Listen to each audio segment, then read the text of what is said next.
Итекірі келген әйел мешітке кіруге, Құран оқуға, тыссыз Құран ұстауға, намаз оқуға және ораза ұстауға болмайды. Сондықтан бұл жағдайға тап болған әйел кісі мешітке келмей, қадір түнін өз үйінде өткізеді.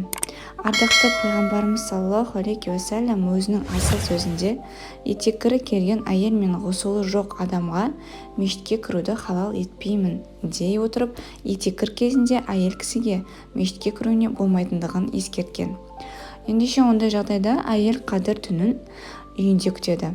Намаз оқымағанымен Алладан дұға тілеп, тәсбih тартып, субханаллах, альхамдулилля, аллаху акбар деген сияқты зікірлермен астағфируллах деп истиғфарды жүзден айтып отыруына болады.